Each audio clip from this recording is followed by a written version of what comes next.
Hey guys, what's up? Ooh, almost fell back.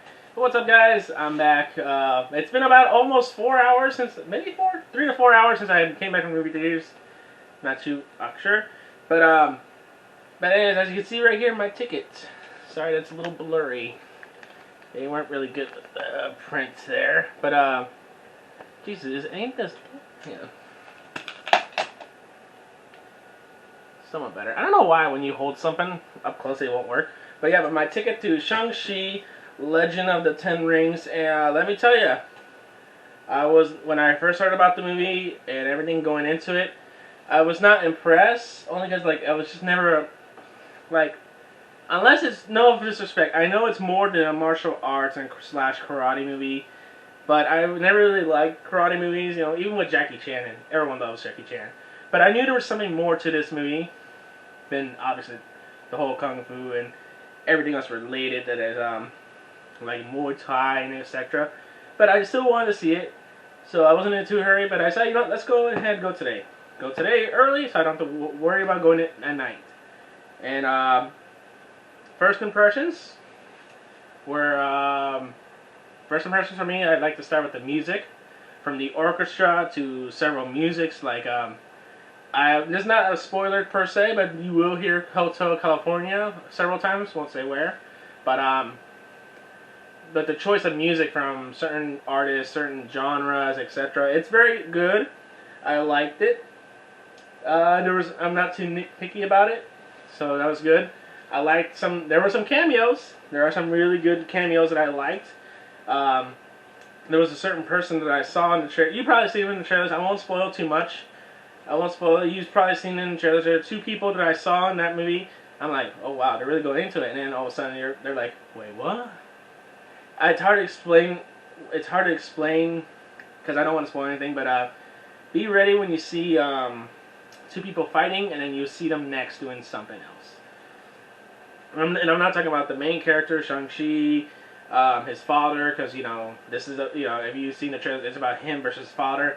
And I think they mention his sister in the trailers as well. So it's not about those three per se, but you'll get it. Plot. Let's go ahead and just get into the plot. The plot, in my opinion, was very good. Very strong, very heavenly. Sorry if you hear some weird noise in the back. By the way, I have my PlayStation on. I actually have a little video I need to watch later. Keep that in mind. Anyways, but the plot was very strong. It's one man's redemption versus one man's purpose in life, per se. It's hard to explain the plot, per se, without ruining anything, but Shang-Chi, throughout the movie, was really trying to find his meaning. Trying to do, actually, let me turn off my PlayStation. He was just like, as he was being brought back into the crazy world that he left behind, or was, because, you see in the trailer, he's a valet, he parks cars, and you see his father, who was teased back in Iron Man 3 as the Mandarin, sorry. You watch him build, you watch him see how he goes through this transformation, just trying to, when you watch the trailer, and you also watch him, you can tell he's really hiding something, he's trying to avoid his past. It was great. It was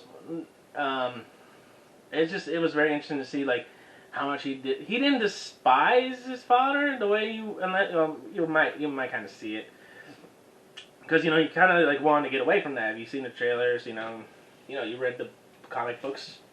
He wanted to get away from his father. He just wanted to get away with it, and to see him go through some amazing fight scenes, choreographed to the fight scenes, were incredible. Let me tell you that. You cannot. I just realized some of my head's cut off. But you cannot believe there's how much time and effort went into this. I could almost tell it's almost hard to tell where's the stunt double and where's the actor in this. What else? His sidekick, who you've seen. You've seen the first trailer. She goes, she's driving a bus, she's like, we make a good team, I like the character, but there are times where I felt when it was all said and done with the movie, when it was all said and done, I felt like she should not have been there the entire time. You know, I think she should have been left behind. Like no, no, you've done enough. Stay over here. Stay over here. Um, but there were moments where she was really funny. Other times where I personally felt like she was meh. No disrespect to the actress, she was. There are times where I just I did laugh. Like this is so me. That's something I would do per se. But overall, it's good. Um, her Shang-Chi's father. I'm going to talk about certain characters in a short amount of time because I don't want to move on to it. My God, phenomenal actor, phenomenal actor. He played the role of the villain slash something else, which you guys will watch later if you guys go see it. He did it so much better than I thought it was going to be because I really didn't go knowing much about the plot, didn't know who was the movie, or who was in the movie, who were the actors, who were the roles, etc. But he did a phenomenal job. And speaking of, I agree. I don't think he's called the Mandarin. In the comics, he was later. In later years, he ditches the name. But there is a little reference, a huge reference to Iron Man 3. For those of you that remember Iron Man 3, I will spoil this. Iron Man 3, there was some guy called the Mandarin, and at first it was played by this weird-looking dude that looked like a terrorist. Turns out it wasn't him, and it turns out it was that one other rich guy that hated Tony because I guess he couldn't get with Pepper or whatever. Iron Man 3 is like a 7 for me, 6 or 7. But there is a really huge reference and callback to that moment because I think there's a little short. I don't know if it was a post-credit scene or like a little short movie. I don't know what it was, where the guy that played the first technically Mandarin who lied, who turned out to be just an actor, hired all that. He was confronted by the real one, and I might actually be spoiling it the way I'm describing it. But yeah, you will see a real huge Iron Man 3 reference to that. More than once, I'll say that. Let's see here. I will say this, there is some drawbacks to this. I will say this. Some of you might have been spoiled by it, some of you have not, but they do bring up the lore of some mystic animals, like the nine-tailed foxes. I don't remember their proper name. I'm gonna fuck it up. There's certain creatures they will introduce at some point. Won't say where. And as great as they look, like the CGI on them looked amazing. Like it looked like they belong there. The animal, I won't say which ones are which, by the way. But I didn't think they needed to be there. But someone made a joke. Someone joked about saying like, "Oh, you'll see some Pokemon in there." I'm like, "What?" I'm like, oh, "Okay, that makes sense." And also, there is one major issue. I understand that this was an origin story, but they showed a lot, and I do mean a lot of flashbacks and back when before Shang-Chi was born. Well, the beginning starts off. Hold my tongue.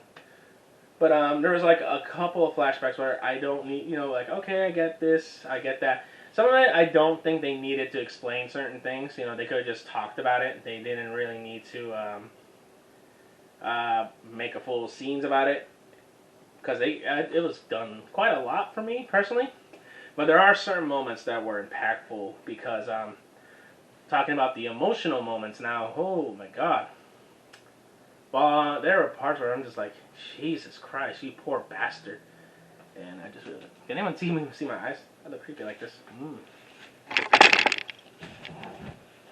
Nah, this looks creepier. But there were parts during that.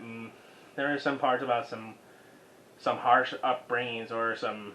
And there was actually a certain tragedy that made you go, wow. Wow, that hits, it hits hard, and especially since there's a certain part where after that certain scene hits someone emotionally, that person goes and hits someone else really hard. You hurt me emotionally, I'll hurt you physically, basically.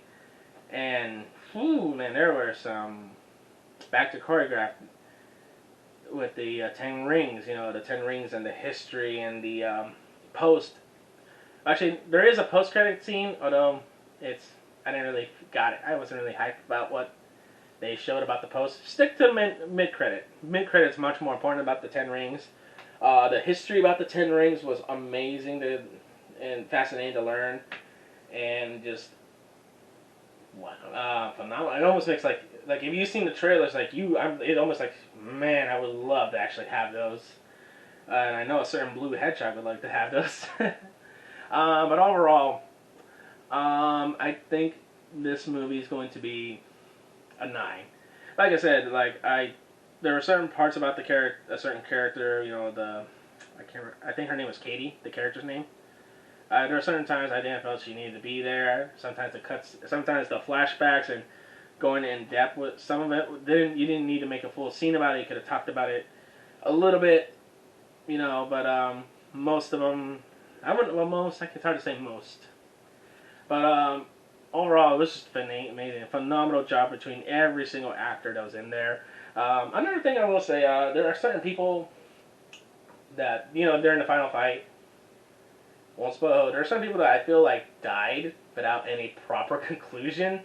You'll see what I mean when you get to it, and you see, you know, because I mentioned the mythologically about certain spirit animals that I mentioned. Hopefully it didn't cause too much spoilers. Some certain things happen. But it's still 9 regardless. I would gladly pre-order that Blu-ray as soon as I see it. Shang-Chi 10 Rings almost got a 9 with me, but yeah, guys, I do recommend go watching this if you get the chance. I can't think of anything else to talk about unless that I thought I was going to talk about that I decided not to. But yeah, thank you to watching my review, my personal opinion on it. Definitely a 9, and I'll catch you guys next time whenever I get the chance to go see Venom. Unless they change the freaking date again. I cannot tell. They changed the dates 5 times. Watch it, it'll be 6 times by the time this month's over. Alright, laters. Hopefully this works.